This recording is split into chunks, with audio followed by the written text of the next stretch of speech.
Here we go. Okay. Hello and welcome back to another episode of Pyre. We just had a small duke out with the Fates and now learned about the kind of the Pyre League roster thing, and we are now to face off against the snake persons. So, Hedwin has something to say before we do that. I was not in any hurry to cross paths with... Shit. She who shall not be named. Is that her? Yeah. Right, with she who shall not be named again. Turns out she's even worse than I thought, depending on how superstitious you are. Just to remind us, she's an ancient witch with an unhealthy obsession for Slurgh, the astral-born monstrosity. Yeah, I would call that unhealthy. He then reveals what he has learned of her and her designs. Oh my.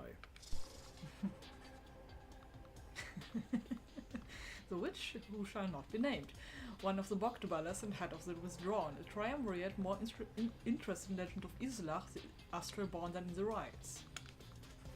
Her kind was known to be exclusive in the Commonwealth, yet she was a raven in her disdain for common values. She practiced the unspeakable. Somehow, one day, her research into into flammable reagents grew into an obsession with Slurgh, despite Whiteheld believes that he's dead or never did exist. So she will explode him back into existence.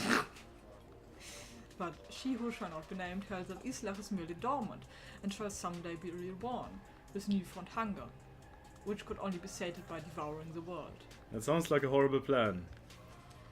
Then at last could Slurgh return to his glorious home, and she who shall not be named would go with him.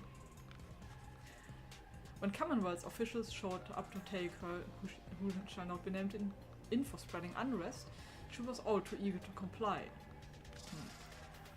After all, a sentence to the downside meant being that much closer to Slurgh's resting place, where she believed she had much work to do, where the Withdrawn stood ready to assist.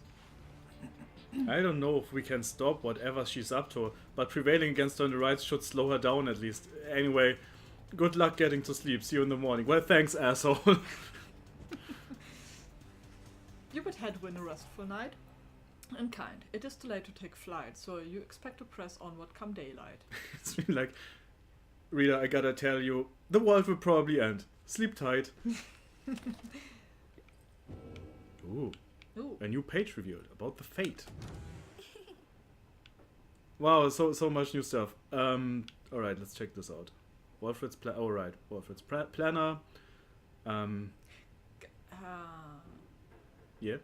Can we do the ropes do anything? The raiments, sorry. Raymond's. Yeah. If I can. Oh. Nah. Obviously not. So yeah, let's check out the book. The Fate. In the words of the Swallow, the Accursed. The Fate united under Many Mane, the Alpha Chief. He is brash, but follows his traditions. He prizes faith, discipline, and honor, qualities he seems to lack at first. He formed the Fate under the precepts of olden bylaws of his four-legged ancestors. They believed in a certain natural order in the way of things. Many Mane wanted for the Fate to likewise show respect. Initially, he only chose from other curse. He, however, urged the Fate to replenish their numbers from any race or ethnic group thus willing. Thus shall they anticipate what is to come with open eyes and minds, and never frown upon what is in store for them. Oh. Well. As far as traditions go, that's a good one. Ah! Nice.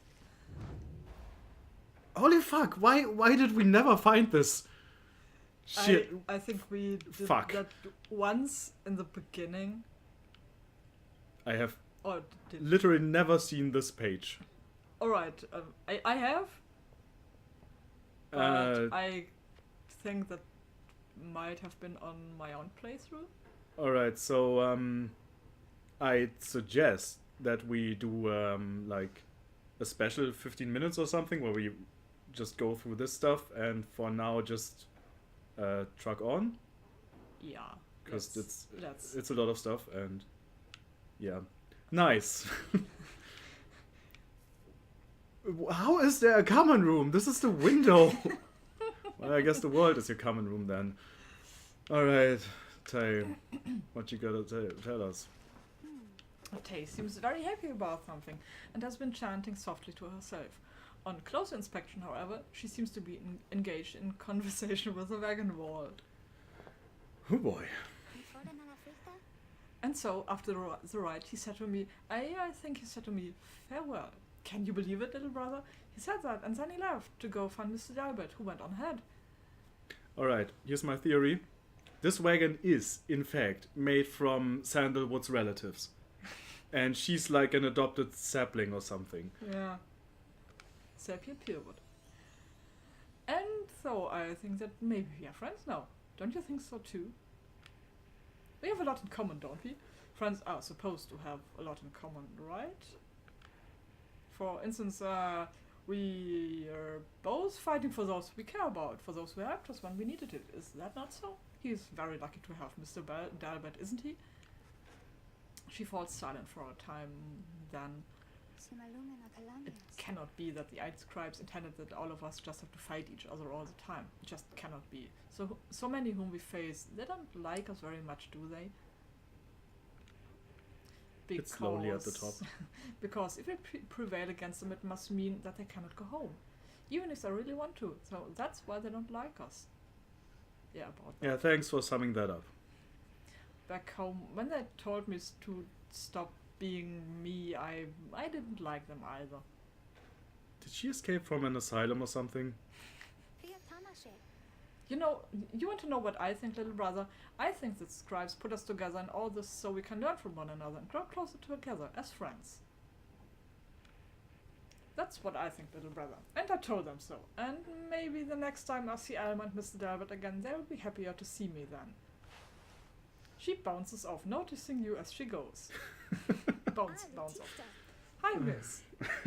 Hi. You sense some burden has been lifted from her, and her knowledge of the rites, however informal it may be, has crystallized into a deeper understanding. Oh. Permanently. Yeah, well, good talk. Another job well done, I guess. Yes. We are the best reader ever. Alright, let's continue our journey. We're about to visit some old snake hacks. Take off. Take off. Whee! Oh, there's someone. No, fuck, why did I do that? Well, my beautiful wagon, what has happened? Oh, but it is you, my wonderful Night Wings, come to play a little trick on your good friend Manley, Oh, how very, very, very clever of you, and the damage you have caused my beautiful wagon. Doubtless it was very, very minimal. Fear not, I can afford repairs. It is no inconvenience at all, although I do have one request of you to make amends, that is. When next we face each other in a ride, and I trust you know what I shall ask of you, but would you be kind enough to stand aside and let the chastity prevail? No, no.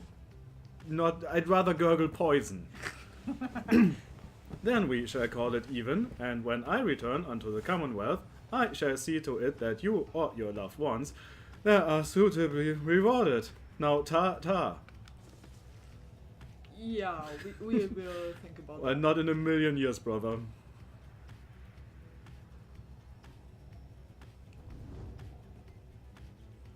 Ooh, big bird shoots. Below, amid the desolation of flagging hens, you see big bedrooms from which you first embarked by sea. You wonder how its venerable proprietor is faring. I am certain that big Bertrude must have left a strong impression on you all. She is not easy to forget. I've known her since before my exile, or hers. She's been here a long time. I've sent my agents to repay her for assisting you, and to send her our regards. By which I mean I sent assassins to kill her. The old wagon must have been in need of some repairs. Okay, so this is not where we're going? Are we following the... I don't. I thought this was like a compass, and we need to go there to face Yeah, off against. This was kind of my impression too. Where are we going? I don't know. Are we there yet? So many people. Whoops. Can you stop that? What? Sisters, we are under attack. Oh no, we are merely being mocked. It's like everyone in the wagon's like flipping her off. By none other than Nightwings. Mock us all you wish, then wastrels of the Commonwealth. The sight of you in that utterly outlandish wagon, your mere existence is an affront to the act of flight. You have literally the same wagon. Would that my sisters and I could soar tireless and free as we once did, but nay, we must resort to such ignoble means of travel, such as you. Now, step away from us, lest our vengeance should extend beyond your commonwealths and become much more personal in nature. Right, fine. Sorry.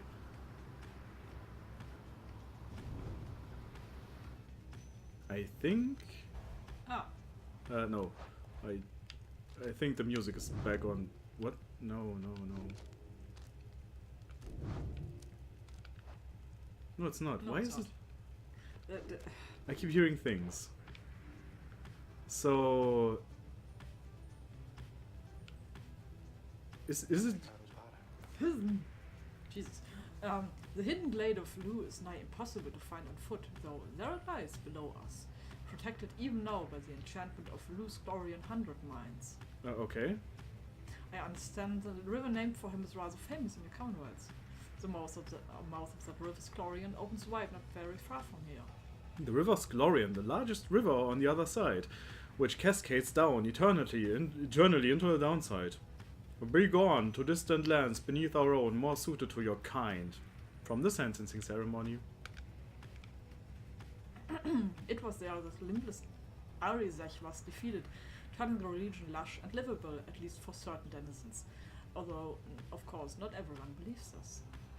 Limbless Arizech, the Root Titan, vanquished by the scribe Luz Glorian. Arizech yet lives, a husk, a single foul seed, still rotting where once something mighty stood, says the Book of Rites. Your adversary is withdrawn, must be working to find the way here even now. Good fortune in your rights against the breeder. Okay, so we were supposed to follow that thing. Alright, cool. So I guess we... What's here? Nope.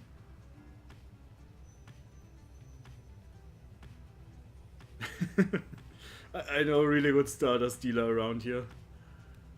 And Cinderroot? So something of value or something to get creative? Yeah, we don't have any more money. Alright, we're basically out. So yeah, let's do your thing, Sir Gilman. Your wagon touches down in Black Basin, where you first met Wolfred and Pamitha as well. You briefly wonder at what might have happened had you passed not cross, as you consider what to do with the remains of the afternoon. Oh! Ooh. Yes! Alright, there was a new page about the Black Basin. In the words of Steve, the Wild Witch, the continent we called Black Basin shall one day tear itself apart, arriving upon blackened molten crags, tolerable only by the harp Triesta.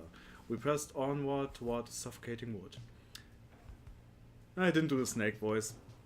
Whatever. This land fell to us somehow primordial. Deep in its roots and noxious crevices lay innumerable clues as to its ancient history. But we had little time to excavate, for our supplies by then were thin. Further, we were lost.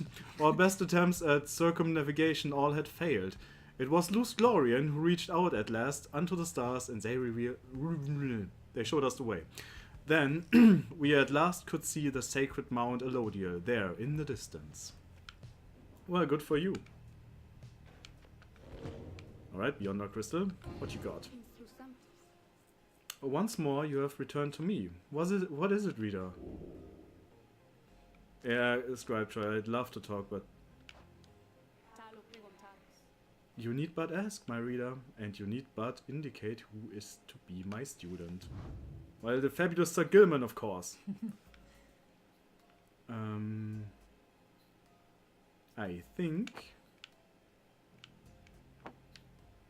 I will give him this one for a slight advantage. He is going to be so down when he loses. Yeah. You asked Sander to administer one of her special trials for Sir Gilman. You think that dimwit of a worm has any chance? Perhaps you are correct, though I put little stock in him myself. Though, let us bring him forth. Soon Sir Gilman appears in heed of the summons. Master Reader, is this knight perchance in trouble for something? No, man, never. Why do you think that? Yeah. Worms such as Sir Gilman are quick and effective in close quarters in the rights. Their traders can wall off their adversaries.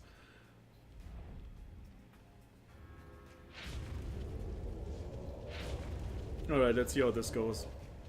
The apparition Sandra appears and unfastens her mask. Listen well, Worm, you answer to me here. As you will, Your Highness. Your Highness. I like the sound of that, though flattery shall get you nowhere here. Demonstrate your competence to me then, Worm. You shall have to do it mostly on your own, though under the guidance of your lovely reader. I trust you are prepared. Of course, Your Highness. This knight accepts this challenge. Oh shit. Wait. Whoa. Chill. Oh, those are barriers. Okay. Yeah, nice try. Shit. Oh no. Boing. I love the sound effect.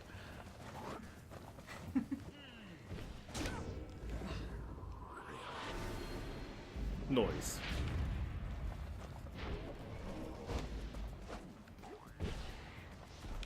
No. Ah. Why does everyone stomp? Because you are a worm. Oh, right.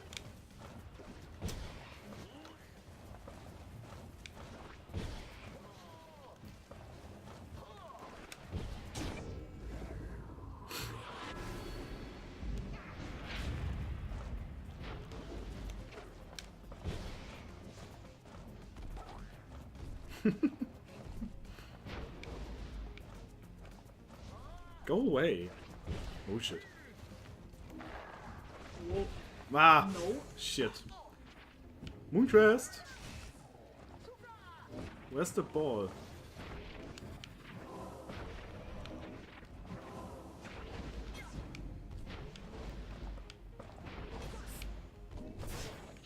Shit! Oops. Oh, oh, they they hit pretty heavy.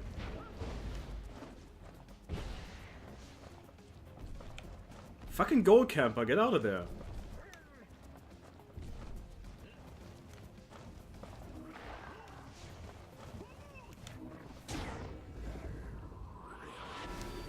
Oh boy. Yes, slither away, my brave knight. Whoa. Oops. Holy shit. Oh, come on. Boingy, boingy. Yeah. The Honor Seeker. See, this was pretty easy. Nice. So good. Huzzah! This knight prevails. On first try, I might add. I have no choice but to concur with this assessment, Worm. Your performance was sufficient, and you passed my test. Thus, congratulations are in order to you and to your lovely reader. Now farewell. The hiring remnants are the last surviving faction of the Winged Harps, the ancient enemies of the Commonwealth. That's useful advice, I guess.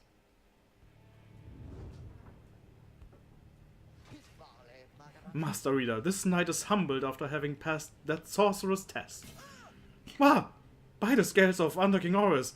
What is it that you have? Under King Horus. seventh of the 8 scribes of the Book of Rites, known as the Persevering, or the Sea Sojourner. Oh, sorry. The legendary leader of the Worm's undersea crusades sought to reach the edge of the abyss. You received Oral Scale for completing Sir Gilman's trial. Oral Scale. Sir Gilman jumps farther than usual with 30%. Nice. Nice, yeah. I accept the reward. Alright, cool. So we did that. And now let's search for valuables. Ain't no rest for Sir Gilman.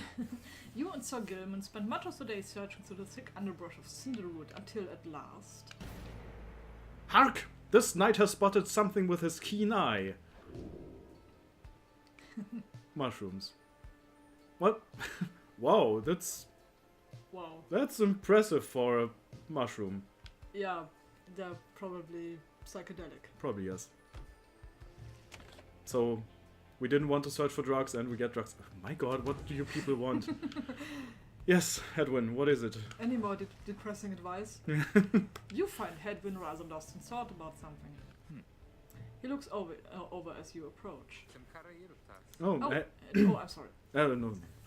It's fine. Oh, hey, my friend. Alright, so what's it going to be? What do you mean? Oh. He points in the direction of his cooking tins, strewn over in the corner of the wagon. One of life's small comforts around here is we get to eat. Not a day goes by that I'm not grateful for this, but there's only so much to choose from, whether here in Black Basin or anywhere around, I guess. We got this tasty new mushroom, so eat away at our riches. Anyway, I was just having trouble trying to decide what to cook. Just had firecaps. What? Firecaps again? Do you know how much... Fuck. And those never seem to sit that well with everyone anyway. Yeah, stop cooking them, let's sell them. How about that? There's no more globgil. Ugh. Not that anyone but Tizo ever liked that stuff, and I feel like we've been having gutter crabs every day for months. So I'm not too excited about that. It's like in the last unicorn, red soup. Again, red soup. She could at least use another red for a change. This is where you come in. You want to eat me. Alright, I'm out. And no consulting books or stars or anything. Just you and me here now. What am I making? You decide, because I can't. I know there's a lot of serious stuff to think about these days, like the end of the world I told you about. But so help me, no one's struggling to regain their freedom on an empty stomach. That's very soldiery of you. Alright. A fillet of slurgh. A silt porridge. Again, gutter crabs. Ask whatever he wants. So... Slurgh. Yeah, slurgh. Filet au slurgh. An acquired taste. Acquired mostly through a prolonged and desperate stay within the downside. What's that? A notorious dish that Hedwin has perfected to the upper limits of its capacity to not be terrible. This inoffensive option has the added benefit of putting some lucky gutter crabs out of their misery. Oh my god, this is depressing. It's exceedingly difficult to choose from all the delectable meal options in the downside. Well, it's slurgh.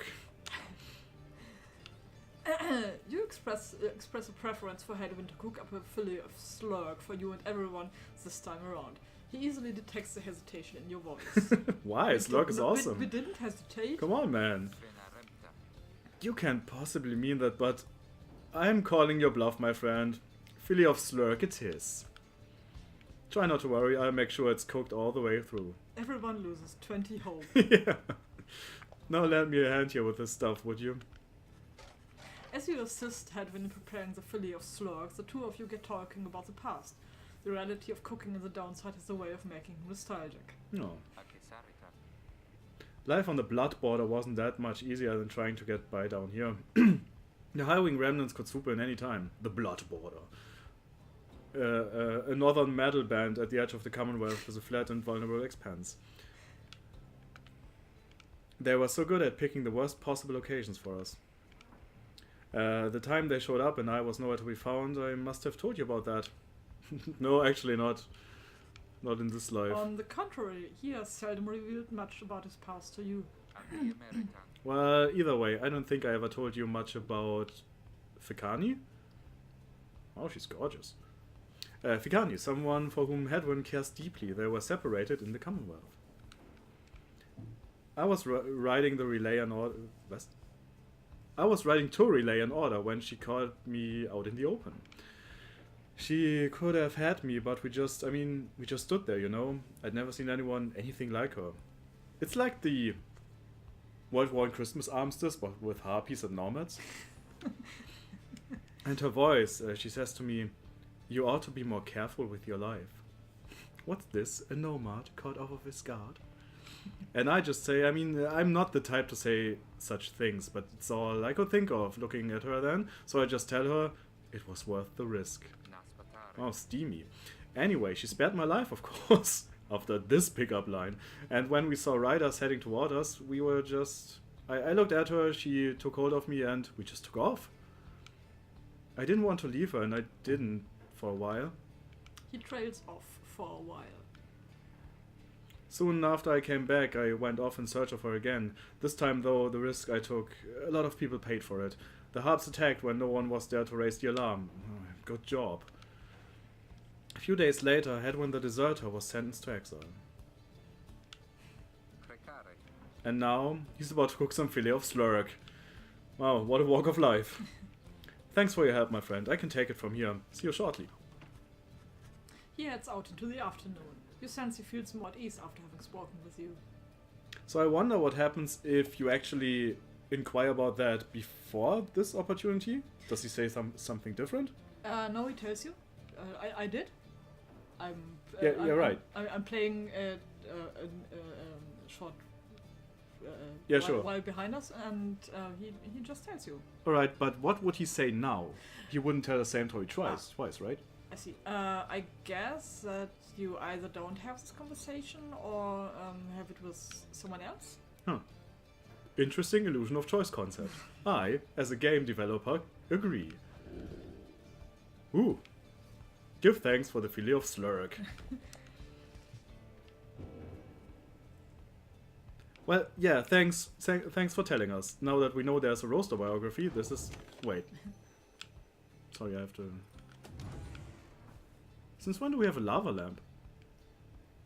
A magma mug, sorry. A magma mug provides a bit of warmth on cold nights and something at which to nod and stare. A keepsake from the Black Basin. Yeah, it's the lava lamp. Or a magma mug, I guess. Alright. Now we did that. Let's continue our journey. Yeah. Yeah, anyone needs to get to the Glade of Lugh?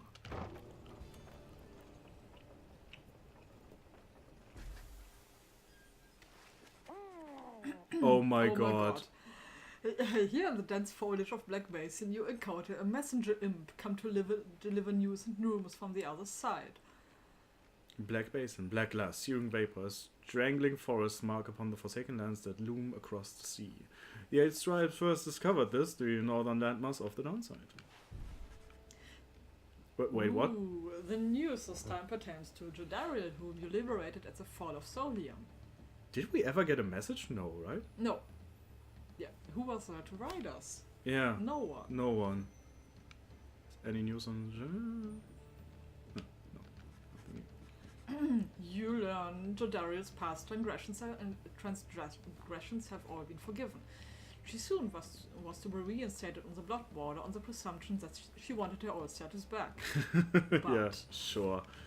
in fact, she was offered a especially prestigious leadership position in the First Vale, for demons such as she could not be seen in the streets. Such as she. This is brutal. Yeah. First Vale, an elite blood border platoon shrouded in secrecy other than the famous results of its operations. The Commonwealth veiled leaders always were surrounded by sentinels in similar garb. But she refused to gesture. Rather bluntly, the reports suggest. Fuck off! Yeah, right. I mean, what else? Instead, she sought Warfred's agents, as well as several of a firm of fostered sons and daughters, and so the ranks of the revolution grow stronger. She has sons and daughters. She never told us she had kids. Yeah, she kind of fostered Hedwin too. Oh yeah, right. Huh. The last part of the messenger imp's news must have been damaged in transit, though appears to be in Jodariel's own worlds. All you can tell is that it says await. Okay. You thank the messenger in for relaying this information. Your companions are excited to discuss the news. You give it to them for us, Jody. I knew you had it in you. Wonder what the rest of the message said. Kree-hoo-hoo-hoo, which means Tizo is fired up about the news of Jodell's return to the Commonwealth. Yeah.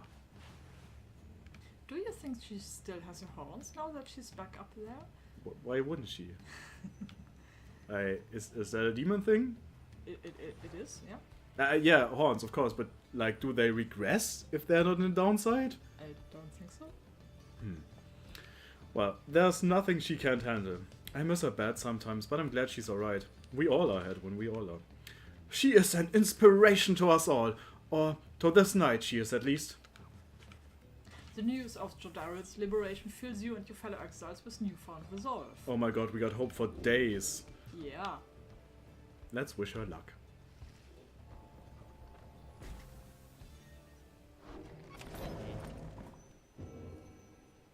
Oh my god. Oh god. Alright, do we still have time to read the pages or should we do it next time? Yeah, let's do them and start off with the Alright. rights next time. Let's do it.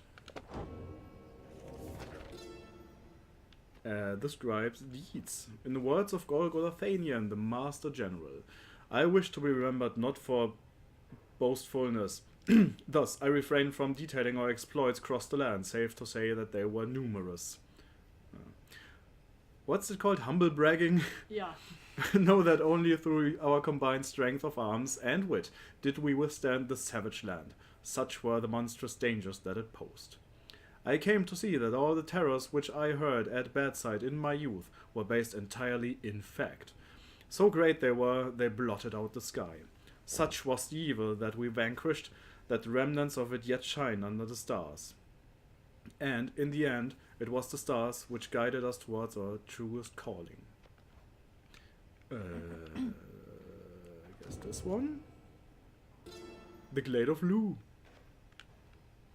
In the words of Lugh's Glorian Hundred Minds, the scholar, never have I witnessed an affront to nature, mine and everyone's, quite like the poisoned woods of limbless Arizek, Zech, the root titan in his suffocating influence. I shall leave it to the boastful Underking to Dude, come on, man. It's like true historian riffing. I shall leave it to the boastful Underking to tell you more of Arizek's vanquishing, whilst I may tell you something of the glade that he protected, which became my own. For my own my own relatives now occupy the soil there, and strive forevermore to prevent Arizek from taking root again.